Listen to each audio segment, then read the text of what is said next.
nyoba gepelara mulai lam kandung hai rakan raksi thon timang nyawang tarohan di pembaong lahe gatan nyawang di pembaong lahe gatan ungu tujuan pon gepebet mukadam gepebet Al-Quran tajwid dengan irama gepe-gepe sikula ba istiqlal hedrok lanam dudau gesambong henyan SMP dengan SMA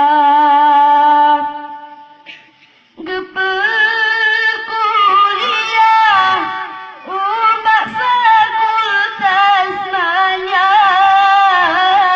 jurusan bidang kantor guru sekolah kadang-kadang diayah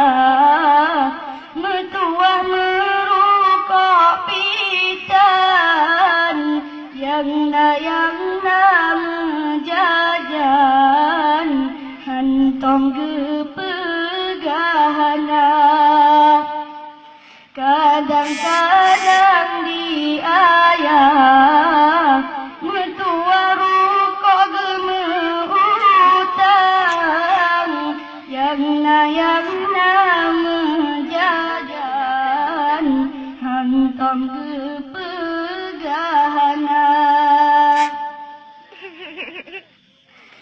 Onwan teraya lam kepetunangan dengan pilihan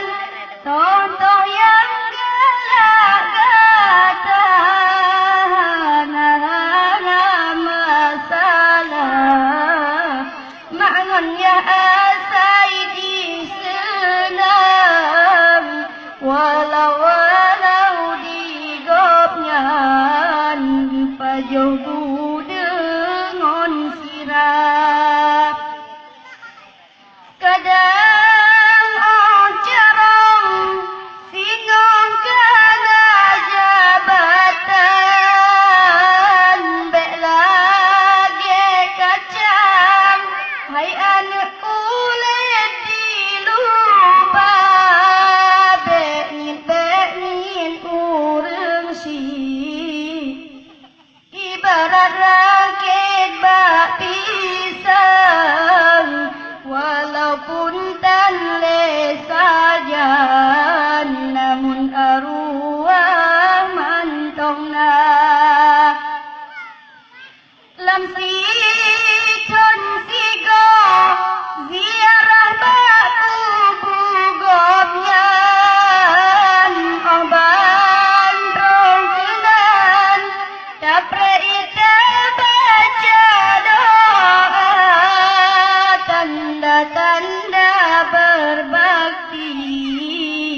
anak yang nama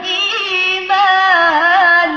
geta-getanya senang tahu dek atur ruang donya tanda-tanda berbakti anak yang nama iman semoga gomnya begitu asal syurga. Assalamualaikum warahmatullahi wabarakatuh. Waalaikumsalam. Kadang ingat ni tu pun ya.